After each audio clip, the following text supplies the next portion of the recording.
This evening I'm gonna speak in English because the session is also in English. So this is the 11th time that we are meeting each other, and the 10th training. So the topic for today is creativity, and our speaker today is Mr. Stephen Patterson. You can call him Steve. So Steve. Steve Jobs, I think. Actually, I know, but she's dead now. Okay, so Steve is the coordinator of the Mekong Business Challenge. Now it's called Business Model Competitions. Well, the Mekong Challenge is still Mekong Challenge, Okay. but we also have the Business Model Competition Cambodia. Alright. So he's the coordinator of the Mekong Challenge competitions, and he has more than 20 years experience in leading entrepreneurship education and in general education in Cambodia and many different parts of the world. And you can also ask him about traveling experience because he does travel a lot. And currently he's also the advisor and coordinator of the entrepreneurships and innovation educations at the National University of Management, NUM. So without further delay, I would like to welcome Steve to be our host for today's session. Okay, so today I guess we have about roughly 2 hours in terms of the time. So I will sort of go through this idea of creativity and innovation, try to give some interesting examples, a couple of very quick videos, and maybe a few questions that I will pose out, but I don't think it should be too rigorous, but hopefully it should be fun. And hopefully we should have time for some Q&A. Always get the question, even today we had a meeting at NUM, like, what is the difference between creativity and innovation? So creativity is when we think of something new. So brainstorming, this is the creative idea in our head. But when we put something new into practice, this is innovation. So implementation is innovation of something new, right? New product, new service system. I like this picture because it's quite fun, right? What they have done is they have put the cookie, they've created a space underneath the cup, right? Where they can put the cookies. So they save space. Also, the heat from the cup softens the cookie to make it easier to eat, right? It's an interesting innovation. So again, creativity, thinking, and innovation is putting it into practice. Here, basically, creativity is thinking up new things. Innovation is doing new things. So when we talk about innovation, implementation and practice of something new. And today we're going to be talking a lot about the creativity, right? Which is also coming up with the ideas. And how do you come up with interesting ideas? Any of you have heard about this or seen this? Left brain, right brain? I used to hear. You used to heard? Okay, very good. So usually we think of the right side of the brain, this side, as the creative side, and the left side of the brain as the logical. It does not mean that you are 100% left or 100% right. You use both sides of the brain. But one side of the brain is stronger than the other. So you might be 60% one side, 40% another, 75-25. So it's a question of balance. Most people in this room, and I will give you the link for the test on one of the other slides. We don't have time to do the test, but you can do the test online. And you can figure out, are you more left or are you more right? And the idea is that you can do exercises to improve your weak side to make it stronger. I would expect an interesting mix. Probably more of you are left brain than right brain, but that's hard to say. I mean, if you are good at mathematics, you are left. If you are basically here, you can see creativity, imagination, holistic thinking, intuition, arts. This is all the right side, creative side. But if you are logical, analysis, sequencing, linear, mathematics, language, facts, this is all the logical side, which is left brain. Anyone here right, left-handed? Okay. With your left hand. Usually about 10% of any given population is left-handed, about 90%. I'm actually interesting. I am mixed. When I play sports, when I play golf, I'm left-handed. If I play hockey, I'm left-handed. but I actually write with my right hand. But if I'm playing like ping pong, I will use my right hand, but I play backhand, not forehand. So it's quite interesting. So I'm sort of like half and half.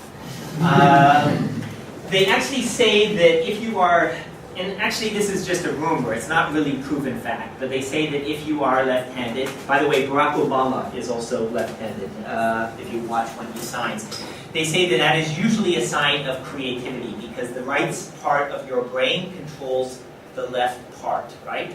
So another interesting experiment is if you want to improve your right side of the brain, start writing with your left hand. So if you are right-handed, just start, like go like this and see, and then actually that will stimulate this part of the brain. Being creative is a way of thinking. Creative people, of course, tend to rely more on the right side. This is the link for the personality test. So if you go to this website, you can take a quick test. It takes maybe 10-15 minutes, and it will give you your score, left or right. So we don't have time to do that now, but if you want to do this later, maybe this can be their homework, right? They're supposed to have homework. So they can go there. It only takes 10 or 15 minutes, and maybe they can report back in the next class whether they are left or right. And the key thing is, you can learn to be creative. Most people think that people are born creative or not creative. Not true. You can learn how to, it doesn't matter how old you are. Obviously, if you're younger, if you start at a younger age, it's easier. But even if you're older, you can learn how to be creative, right? And we will talk a little bit about that. So don't give up. If you think you are not creative, in fact, you are creative. It's just a question of working on it. Yeah, here I want to talk a little bit about creativity tests, or what we call lateral thinking skills. Traditionally, companies have been giving IQ tests. IQ test is left brain. IQ is logical. But now we have tests that measure your creative thinking, or lateral thinking skills. So let me give you a couple of examples. In 2 minutes, or 1 minute, think of as many uses as possible for the following items. So if I said to you, a brick, how can you use a brick? How many ways can you use a brick? So you have a brick. What can you do with a brick? 1 thing, 5 things? Any ideas? What So does? if I give you the object in Khmer, a brick is? Okay, so if I give you a brick, what can you do with a brick? Create a wall. Create a wall. Construction. You can build a wall. Okay. What else? I can use it to protect myself. Yes. Okay. Now, this is the creative answer. The logical answer is brick equal construction equal build house, build wall, build something. He wants to use it as a weapon or defense, right? To hit someone. This is not the normal way of thinking of the brick. So he is jumping to another category. This is what we mean by lateral thinking. When you go from one category, your brain go here, here, and here. If you just go deep in terms of construction, that is the left, that is the logical side. So you are actually using the right side. Other ideas from brick. So build the wall, construction, weapon, protection, demonstration. See in Gaza, you see in Middle East, throwing bombs and things like that. What else can you use it for? Draw, visual drawing. Visual drawing as a ruler or like a... No. When I study about art, I use a brick to be the model to draw. I start learning to drawing by draw a brick. So it's an art object. You can draw it and practice sketching and things like that. Okay. Other ideas for brick? So basically, the more ideas you have, the more creative. Okay. So if you can come up with 5 or 10. So on this type of test, the idea would be to come up with many, many, many different ideas. Some other quick ideas? Can be like animal, make a body of people. One more time? it can create to the animal symbol. Okay, create the animal symbol. Yeah. Okay, other ideas? How about a car? You ever seen people use a brick underneath the car tire so the car cannot hold back? You're on a boat, you tie the string, you have the anchor for your boat. You sell newspapers, you put the brick on the newspapers for the wind. So it's a paperweight. So this is the idea of trying to come up with as many, using your imagination, okay, to come up with many ideas. But I like the weapon. Always interesting. Same idea for paperclip. It's the same concept. I give you a paperclip. Obviously, you can use the paperclip to clip paper, but what else can you use it for? Creative ways for using a paperclip. It can be used for pin. Okay, as a pin, yes. What else can you use it for? Even funny ideas. You can use it to unlock in handcuff. Yes, I was going to say pick a lock, right? You know, they in the movie they use a paper clip to, you know, to lock the door, to break the door, the lock of the door, or the handcuff for sure. Other ideas? Create to ring. Create a ring, maybe do it as an earring. You know, pierce your ear with a paper clip. I've seen people actually, punk rockers, with, you know, something like that. I mean, maybe doing many cleaning things, you can do many things. I think there are other suggestions. This one actually is my favorite one, and I will give you personal story of this one. Dental floss is the string that you use to clean your teeth. It's usually in a small box, right? And you can pull it out quite far. What can you use dental floss for? Tie something. Tie something, yes, okay. What other things can you use? In fact, I always carry dental floss with me because I find it have many uses. So I will give you real uses that I have used for this product. Let me clarify dental floss a little bit.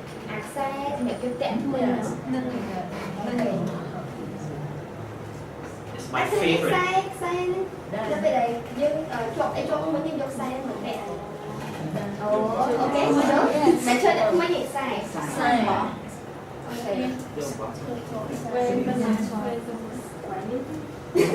And it's usually the one that you can pull quite far, right? It's like wound up in a circle that you can pull it out and you can clip it very easily. To measure the distance. Measure distance, okay, you could. To hold something, To hold something. to tie, let's say you want to hold your eyeglasses and you tie it and hold it on the Great idea. That is a great idea. Okay, I like that. I understand that. You're using it as a string, right? Like to tie the glasses. Very, very good. I didn't think of that. Some of the ideas that I have used for. Can use for to pick out something when it fall down. You could. That's an interesting thing. Some quick things that I've personally used it for. I've used it for mosquito nets. You know, when I've been in the province, you have a mosquito net, but you don't have the string. So one tie, like, you know, on an object or a chair, you can tie the thread, it will hold the mosquito net. I've used it for sewing. It's very strong thread, so you can put it through a needle and you can actually repair, right? So you can do a lot of repairs. I've used it for laundry line. You know, you need a laundry line to dry your clothes. It's very strong. One, put the clothes on, perfect for a laundry line. There are so many uses on that. Fishing, I've used it for fishing. Seriously, you get it strong enough to put on a pole to catch fish. I've done that, right, with dental floss. So for me, dental floss is my amazing little thing that I take with me to solve problems. Recently, my luggage broke, my lock broke off. I used dental floss to tie the thing before putting it into the plane. It actually worked, right? So there's a lot of practical uses that you can use for dental floss. So this is creativity, using your imagination to come up with new solutions to problems, or new ways to use traditional things. Just like we have the phone, right? We have all these apps. You know, right now my phone is everything, right? It can be so many different activities I can do with my phone. Flashlight. This is all part of creativity. I mean, recently I was in a hotel room, I had the little safe. but it was so dark I could not read the number, so I actually just took the picture and then increased the size, and then I can see the instructions, right? So there are so many different ways that you can use these types of devices. So this is what we mean by lateral thinking and creativity, using your imagination to solve problems in creative ways. Okay, I'm going to give you, I don't know if I have enough here, but maybe Kema, you can help distribute some of this. Let's leave and then pass. Yeah, I'll just have you pass that. You can actually do this together or individually, depending on how many we have, I'm not sure. It's a creative circle test.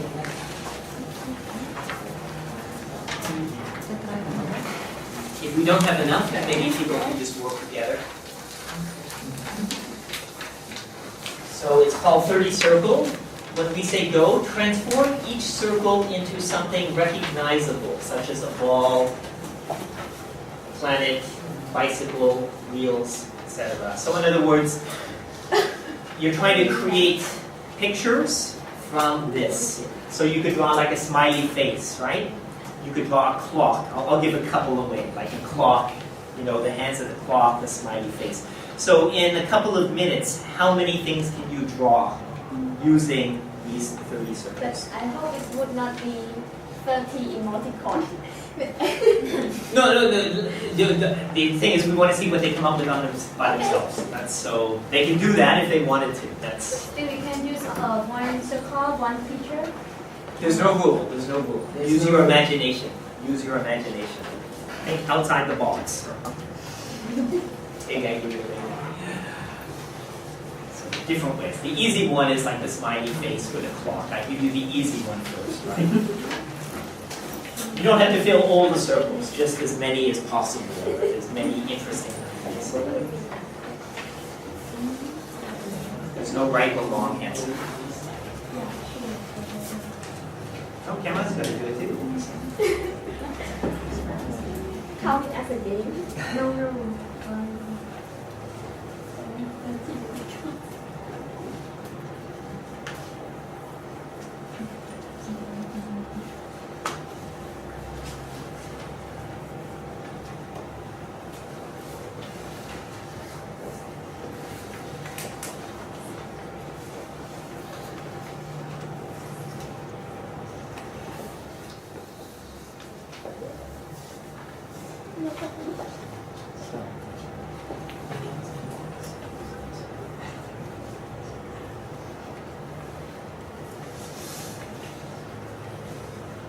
I did this at the airport in Singapore. So I did my whole 40 years of this. But they had some very cool.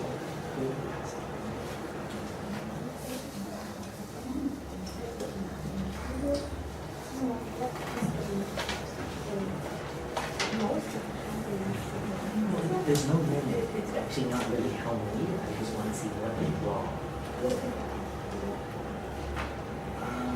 They had some really cool stuff, different stuff. Some were very traditional, so that's the secret, right? It's like we're trying to see if someone is limited or some their imagination is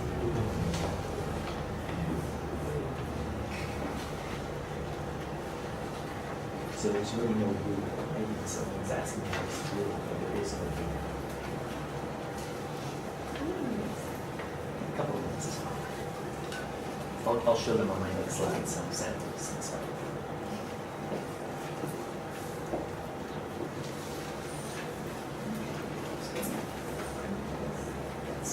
That's what we're looking for. You have the idea. Well, I will ask you to present.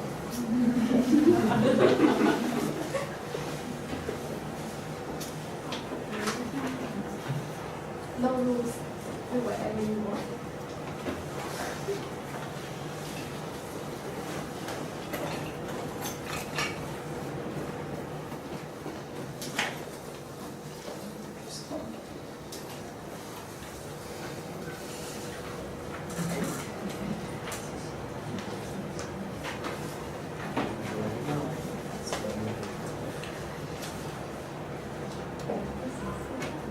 Some people are really good artistically also, right? It's interesting.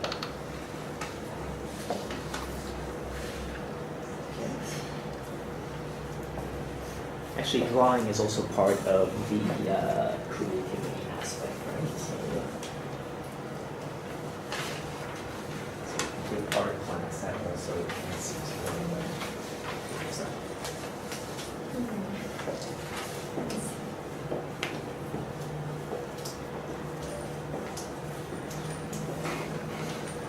Looks like they're having really a lot of fun, actually.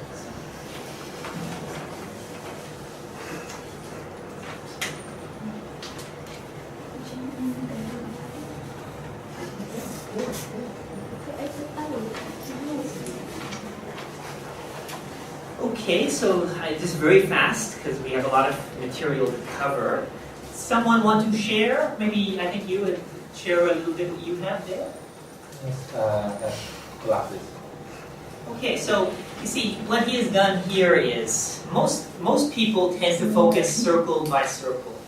So here he is combining two circles together to create a glass. I saw a few people do this. I think I saw some glasses over here also. So the idea is, you know, you heard the expression thinking outside the box. This is thinking outside the circle, right? So the idea here is we are looking for not just one by one by one, but for people to actually group circles together. In Siem Reap, I had one person draw a snake, right? He's like, you know, to take all the circles.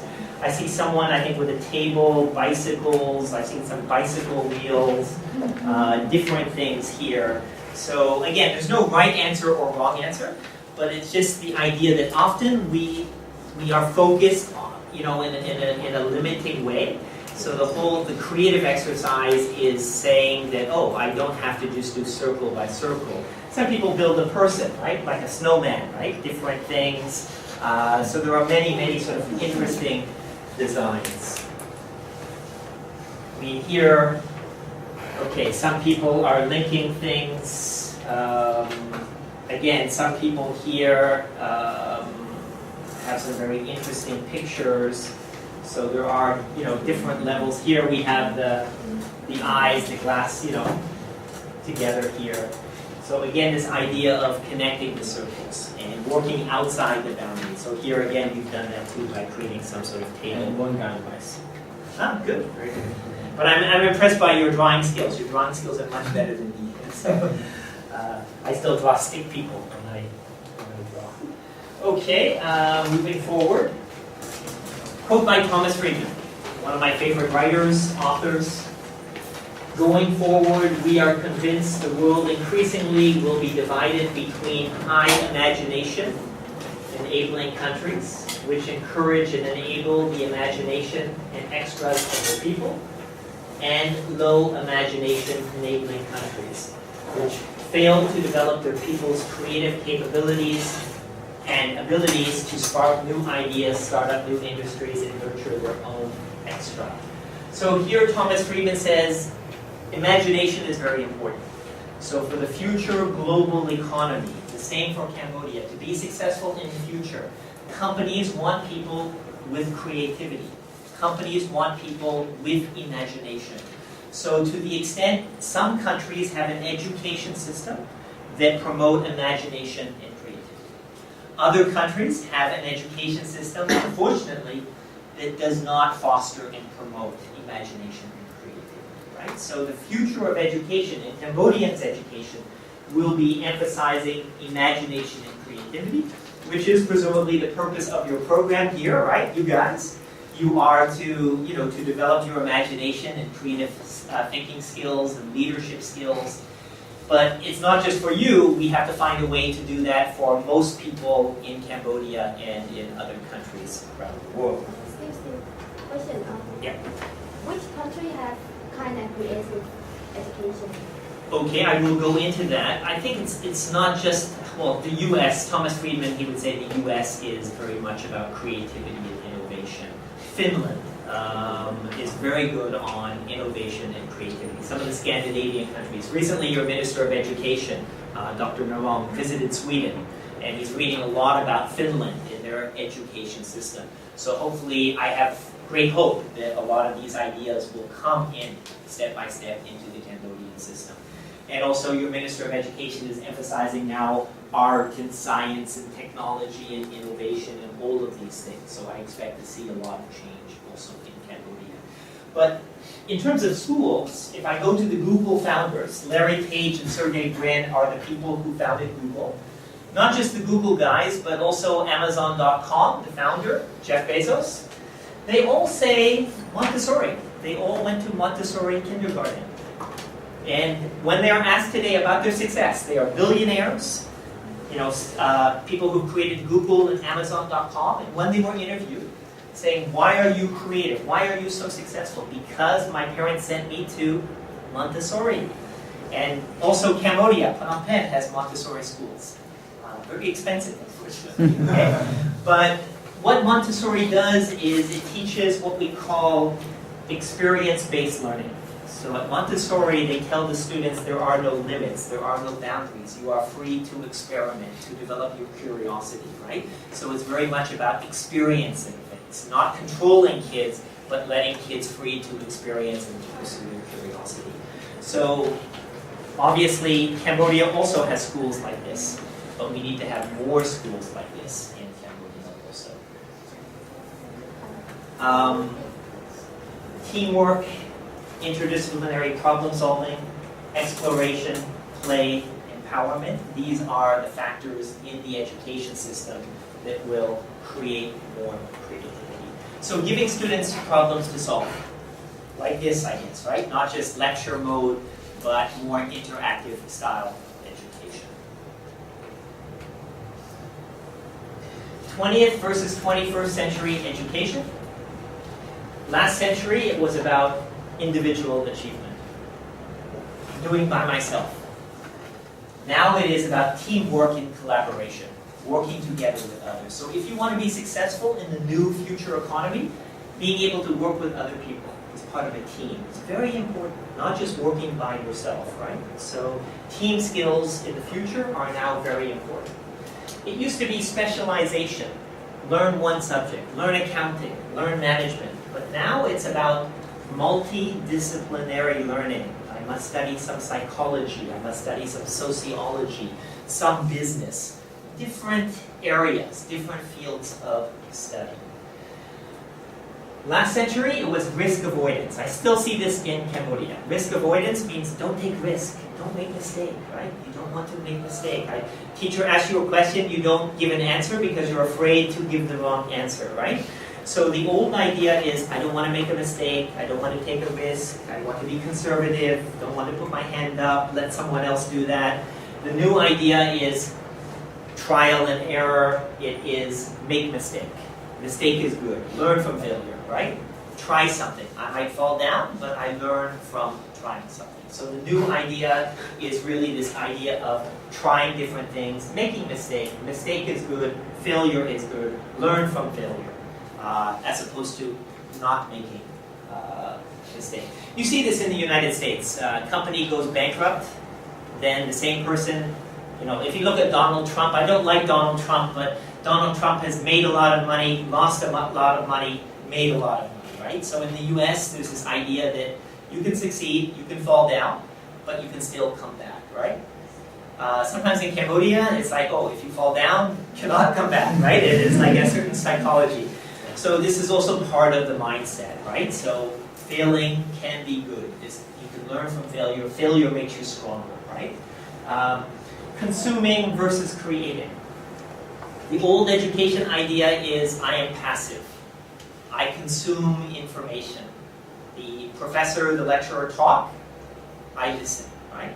Consumption. I consume the knowledge. Now students are expected to create their own, to solve problems, to give presentations, to upload their work online, to blog, to participate, to create. So it's all about creating. Extrinsic versus intrinsic motivation. The old education, it was about, extrinsic means motivation from outside. I'm afraid of my teacher or my parents, so I work hard, right? I get an A, so that encourages me. Intrinsic means I motivate myself. I must learn myself, right? So the new method is you are responsible for your future. Not the teacher, not your parent, not you have to take personal responsibility. And you have to motivate yourself to learn. You have to want to learn. This is the idea of intrinsic. This one is a bit more complex, STEM versus liberal arts. STEM means science, technology, engineering and mathematics. The sciences, which now are being promoted also in Cambodia. But it's also the idea of joining with the liberal arts to get the creativity. So example, Steve Jobs was not a computer guy, was not a programmer, but yet he built one of the most famous and biggest computer companies there ever was, right? So Steve Jobs is very different from Bill Gates. Bill Gates was very specialized. Steve Jobs did many, many different things, the creative side, right? So very, very different characters, even though we had a presentation on Bill Gates. This is what we want to create. T-shaped people. So our goal is for you to be T-shaped people. What does that mean? The stem of the T here means knowledge, specialization. So let's say you know engineering, you know business, you know economics. That is specialization in one field. But we also want you to have knowledge from other fields. So this might be engineering, but this might be psychology, and business, and art, and music, and other subjects, right? So I have depth in one subject, but I also know many things about other topics and other subjects. So you don't want to just be like this, and you don't just want to be like this. You want to have the balance of specialization with interest and curiosity and knowledge in many, many different fields. And I will explain that in a few minutes. Let me just jump through that. Okay, so today I want to talk about 5 discovery skills. Questioning, observing, experimenting, networking, which lead to association. And I will go through each 5 in a lot of detail. So if you want to be a creative person, it means you really have to start by asking questions, observing your society, experimenting, and I will explain, and networking with other people. And I will explain how that leads to this concept of association. So this is a way for you to become not only more creative, but also more successful in terms of coming up with creative business ideas. So I'm going to go through these one by one. Start with question, observe, experiment, and network. Successful people. In this way, we're defining successful people in terms of entrepreneurs. People who have started companies, people who have founded new products, innovative and creative products. Research shows that people like Steve Jobs, people like the Google guys, Jeff Bezos, people who are successful at starting companies. Remember, starting a company is creation, right? You create a company. That's creativity. These people tend to question a lot. They tend to ask a lot of questions. So creative and innovative people tend to ask more questions and more challenging, difficult questions than non-creative and innovative people. They ask questions why? Why not? And also, what if? What if I did this? What if I did that? What would be the result, right? So people who ask, so if you want to become more creative, you have to change your mindset into asking questions, right? So in this room, I would guess some people ask a lot of questions. Some people no. Either they're afraid to ask, maybe they're afraid that someone might think their question is not smart or something like that. But these people don't care. They just ask a lot of questions.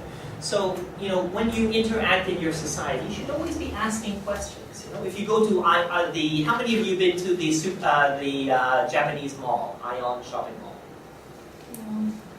So, yeah. So when you walk around, you should be asking questions. Why is Burger King next to the movie theater? Any idea on that? Why? Why does Burger King locate Burger King next to the movie theater? Why don't they locate Burger King, I don't know, on one of the other floors? Why is Burger King there? You know Burger King? The restaurant? Yeah. sells hamburger like McDonald's, but Cambodia doesn't have McDonald's. Cambodia have Burger King. They have one in Bumping Mall. They have one at the airport. They have one at Eon Shopping Mall. If you go to Eon Shopping Mall, if you go to the movie, you know, the Cineplex, Yeah. right? You notice that the restaurant next to the Cineplex is Burger King. Why? After people finish their movie, they're gonna feel hungry, Yes. and they can go into the food. Exactly. And they see they have the amusement arcade there, so they attract younger people. Who is it who eats burgers? It's not your parents, probably. It's people like you, right?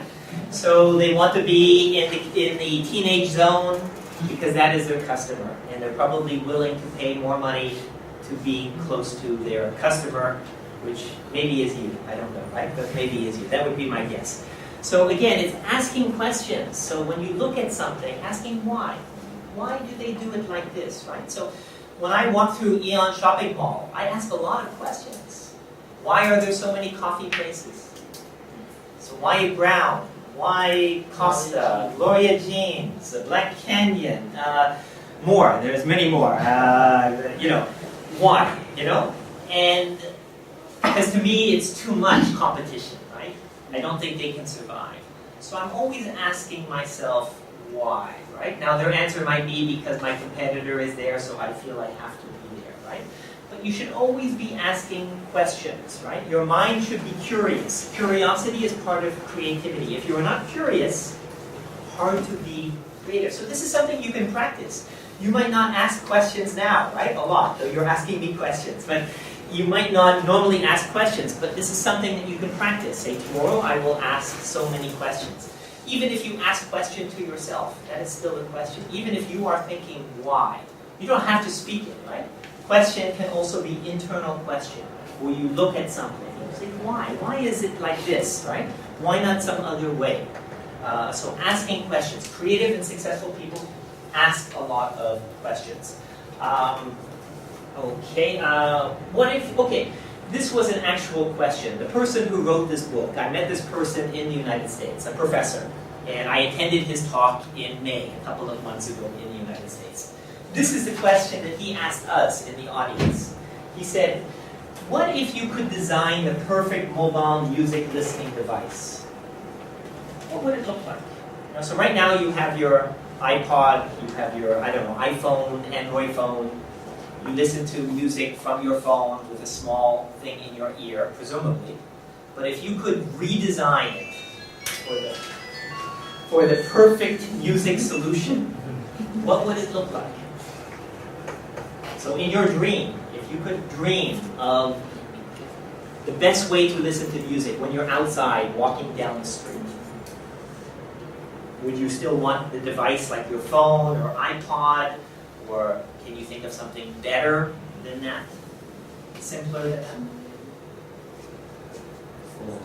For listening to the music for my phone and for my dream, I think that if possible, I would design or create a kind of device that use by connecting with the internet. Yes. And Okay. music on my ear, but I play it at home, for example, but I can listen when I need it, so it will connect to the internet the whole day. I agree, and that was the answer that most people came up with. Most people said they wanted something in their ear that streamed the music from the web, wherever they go. No wires, no phone. I can just have it in my ear and it pick it from the cloud. You know, maybe it's my own music from the cloud. Maybe Wi-Fi is everywhere. I live in an ideal society where Wi-Fi bubble through the whole city, and I can go anywhere and it can actually stream the music without phone, without any iPod physical device, no cord, just something there connecting wirelessly through the internet streaming. But then I ask, you know, is the solution only small? Is there something else that people are looking for? For example, Apple just paid $3.2 billion for this company called Dr. Dre's Beats. So Apple a music company, right, just paid $3.2 billion. These are not small devices. These are big devices, right? So it's funny, you know, for a long time, everything became small, small, small, right? I mean, I used to remember when music, you know, you had Sony Walkman, big cassette here, music, you know, the big box of music, and then everything became small, small, small. I mean, when I was young, we also had big headphones too, right? But then everything became small. It's almost like the phone. You know, the phone for a while became very small, Nokia. And then all of a sudden the phone became very big again, Samsung, you know what I mean? I remember like a couple of years ago, it was about how small your phone is. The smaller the phone, the more expensive. Now, no. Now it's about big screen, you know, the Galaxies and the Notes and the Samsung and whatever. So it's changing. The same for music now. You see people in the United States and other countries, and they like the color, they wear this for design. And I think Apple sees young people in the West with these colorful headsets. The sound is also better. It's supposed to give you pure studio sound. So it's almost like being in the music studio. So they say that this is a much better sound than that little piece of thing in your ear. And they say some people don't like putting in their ear. They want outside their ear. And they want to look colorful. They want to be fashionable. So it's interesting. I would have thought music, my solution would have been like you, small solution. But now I see Apple is investing $3.2 billion in a big solution, which also streams, by the way, too, right? So very, very interesting. So again, this is one of the trends in music. After question, observe. Be like an anthropologist. So it's the same like going to the mall. Observe what is in the mall. To me, going to Aeon Shopping Mall is like, wow, it's like I'm not in Cambodia. I feel like I'm in Singapore or Hong Kong, right? It's not Cambodia, right? So I go around and I observe, you know, the Japanese style of the mall. So, for example, I know someone who worked there, and they say that the Japanese have the motivation of the staff for the customer, and they do some very interesting Japanese management practices in the mall, right? The way they decorate the mall. You use the toilet. I hear they have the Japanese toilet in the mall, right? Interesting, right? Yeah. So observation. So in life, when you go to the office, so many of us, we don't look around, right? If you are going to school in the morning, often you're thinking in your mind. You're not really looking what is on the side of the street, what is around you, what are people wearing. So successful people observe. They look at things. They find things that are interesting, right? And then they use their imagination to come up with something innovative. Example, Starbucks. The person who started Starbucks went to Italy. Originally, Starbucks did not sell coffee. Originally, Starbucks sold coffee machines. And then Schultz, who was the American who started Starbucks in Seattle, traveled to Italy. And then he started seeing things that he had never seen in America. He saw espresso, he saw latte, he saw espresso bars. In bars meaning people standing and drinking espresso in Italy. And suddenly he realized, wow, there's coffee culture in Italy. If I take some of this idea and I bring it to the US, but I change it, not copy Italian exactly, but I introduce things like latte. They did not have latte then in the United States. This all came from cappuccino. This all came from Italy. So he studied the coffee habit in Italy. Didn't copy it, but he changed it, right? And then now huge success, not only in the United States, but globally. Brown. Chen Hunling was in our business competition in 2006. So I knew him before he went to Australia. His story is he went to Australia. I think he also graduated from IFL. He went to Australia. He saw coffee culture in Australia.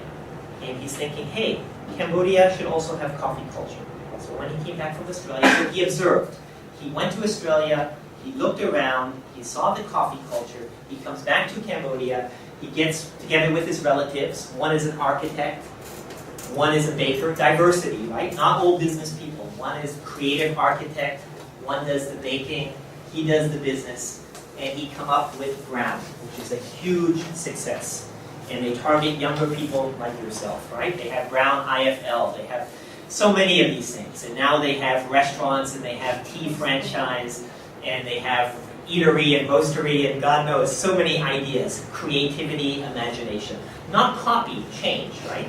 What I like about Brown, much better than Starbucks. Starbucks, every Starbucks is very similar, right? Gloria Jeans, it's the same. Brown, every location is different. Brown IFL is different from Brown Riverside, which is different from the ones in Bucking Kong. Sometimes the brick is outside, sometimes the brick is inside. The tables are different, the furnitures are different. That is creativity, right? Very, very creative. Creative people from Cambodia developing Brown. I expect they will go to Myanmar. I think they will look at other markets, right? A very, very successful company. My student just recently opened, a couple of months ago, Cobb Homemade Popcorn Cafe. So this was one of my entrepreneurship students. And she was studying at Lim Kok Ving University. I teach a course in Lim Kok Ving. And she went to Bangkok. And actually in the Phnom Penh Post, there was an article on this company. And when she went to Bangkok, she saw this idea of popcorn. Okay, different flavored popcorn. Strawberry, caramel, many, many different flavors. Now she has opened up Popcorn Cafe in Bucking Kong, right? So this is what I mean by observation. She goes to Bangkok, she sees this concept. You see this in Hong Kong also. When I was in Hong Kong, I also saw this concept. And then she changes it and brings it to Cambodia and starts a successful business, right? So this is observation. This is a personal story, Swenson's. Swenson's ice cream. When Swenson's ice cream first came to Cambodia, I thought they would fail. Why? Because the price is very expensive. So I said, there's no way Cambodian people will spend $5 or $6 on a big dessert. I was wrong. So it proved to be very successful. So I wanted to know why. So, getting back to this idea of observation, I went to a Swenson's. I went to Soria Mall to observe. I noticed two things that I had made the mistake through my observation. Number one, Cambodian people share food. So in the United States, if I order banana split, big dessert, or sundae, one dessert, one person, right? For Cambodia, no. Right? One big dessert, 3 spoons, 4 spoons. So the cost per customer is actually much lower because of the shared price. My other observation in the mall was at 9 o'clock in the morning, Cambodian people eat ice cream. I could not believe that, right? 9 o'clock, people eating ice cream. In my country, no, we eat ice cream after lunch later in the day. So you have to observe the customer, right? So if I'm in business, if I assume the customer, the habit is the same from country to country, I make the wrong decision. So I must understand the customer. Cambodian customer different from American customer, right? If I go to pizza company at 3 o'clock, people will eat pizza and then they will go home and eat rice. In my country, pizza is a meal. We don't go home and eat it. But in Cambodia, it can be like snack. I can have a pizza snack and then I go home and I eat rice with my family. So this is what I mean by observation, right? People are different. So if you want to be successful, creative in a business environment, you must observe and study your customer. So observe people, how they live, work, what problems do they have, right? Figure out what will be popular, what will not be popular. Why is something popular, right? So observing and asking questions.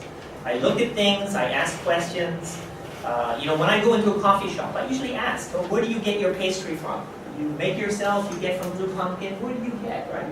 What is your busiest time? Who is your customer? Are they foreigners, Cambodians? I'm always asking, right?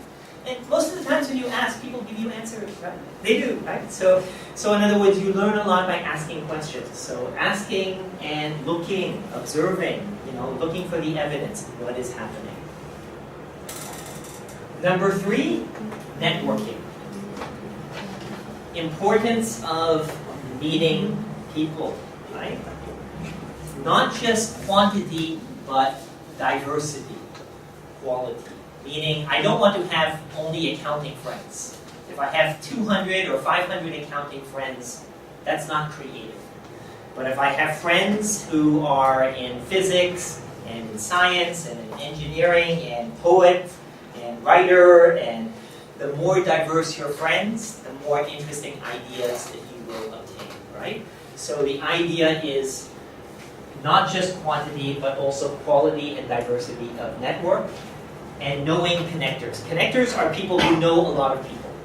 There are always some people, like Kemma, for example, right? She knows a lot of people. So I know if I want to market some program, I can give to her, and it will, and I'm sure in her network, she also knows people who are connectors, right? Who know a lot of people. So having friends as, having connectors as friends is very, very important, because the more people you know, the more ideas you get. The more ideas you get, the more creative you can be, right? So it's not just how many friends do you have on your phone or on Facebook or on LinkedIn, it's diversity. How many nationality, how many religion? Do you have, when I was in the US, he had a very good way of doing it. The professor, he said to us, okay, how many people here know people who are 70 years old or more? You know, not so many, you know, how many people know people that are below 18 years, right? So he's looking at, do you have friends that are old? Do you have friends that are young? Do you have friends that are in the middle? How many of you have friends from different countries? How many of you have friends that are from different religions? That is what we mean by diversity, right? The more diverse your network, the more creative your network. So you don't want to have only the same type of people. Another big mistake people make is if you go to a conference, right? Let's say ANZ Bank is organizing a conference at Intercom, and they invite you to go to a 2-hour or 3-hour conference on Saturday. In the middle of the conference, there's a coffee break where everyone comes out, have their coffee and donuts. What do? Are you the type of person who says, oh, there's like 300 people here, who do I know? And you see your friend there, and then you hold on to your friend, meaning that you only talk to your friend without talking to other people.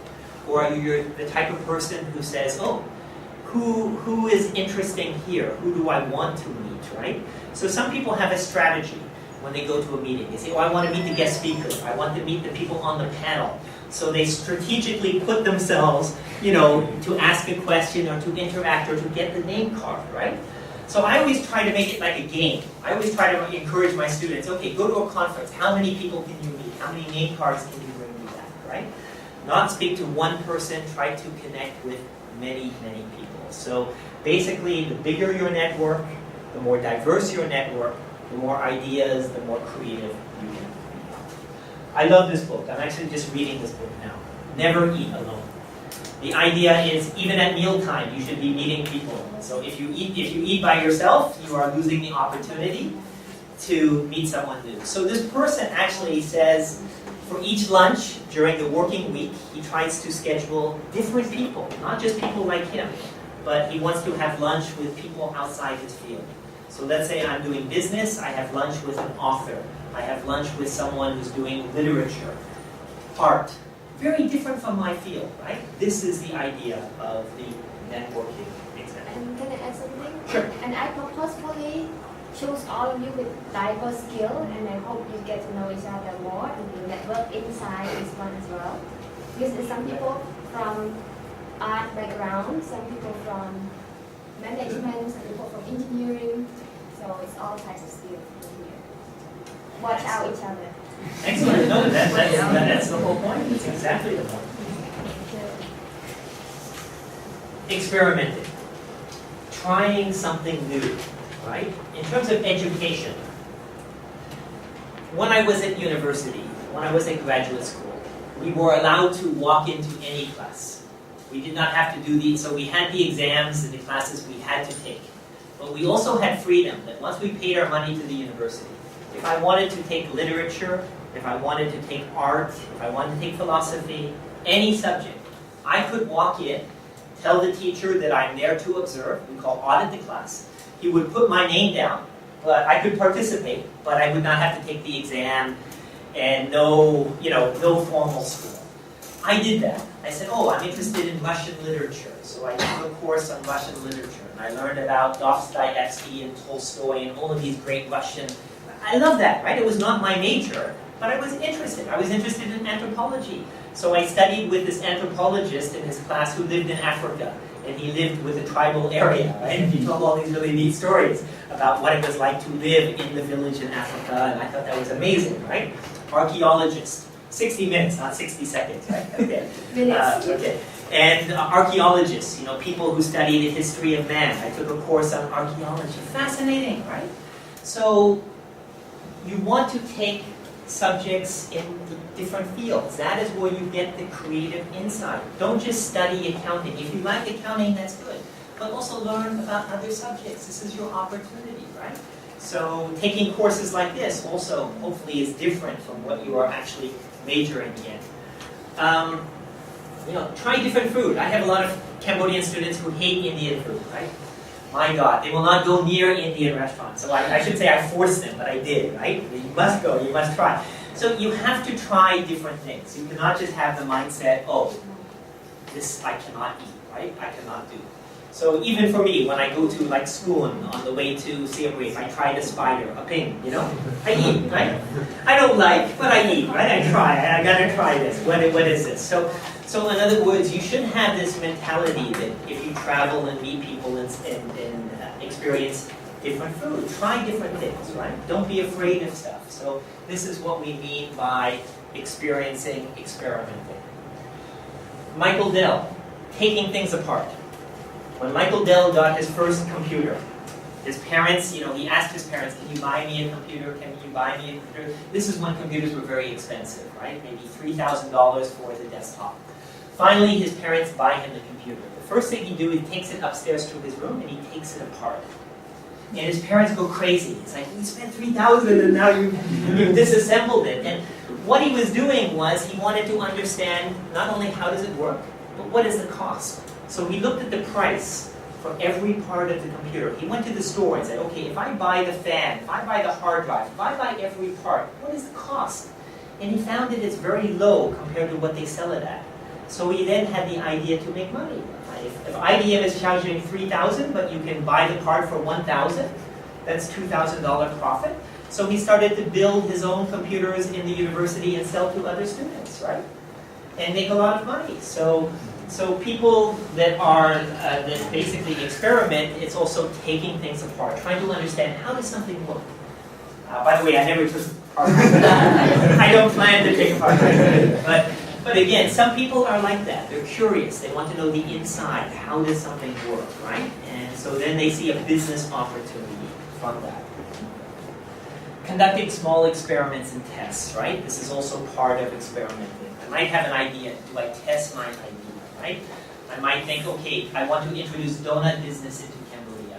So instead of spending a lot of money, maybe I get a few donuts and I go out and talk to a customer, give them taste tests. Do you like the taste of this? Too sweet, not too sweet? So I do small tests before I actually invest a lot in the idea. And then I love this learning from failure. Make a mistake. Mistake is good. Failure is good. You learn a lot, right? So don't be afraid to fail, right? So I'm always a big believer in this idea of learning from failure. Because if you don't fail, it means you don't try. All successful people have had failure. Steve Jobs kicked out of his own company. Bill Gates has made mistakes. I joke, I always say his Surface, tablet is a failure, right? He doesn't realize it. All successful people have a lot of failure, especially early in their career. But the key is not to fail big. Fail small. Fail fast. Make mistakes. Learn your lesson. Move forward, right? This is basically the mindset. So again, failure is good. This is a 3D printer, by the way. This is very cool. You can make prototypes and make samples of different things. And so experimenting.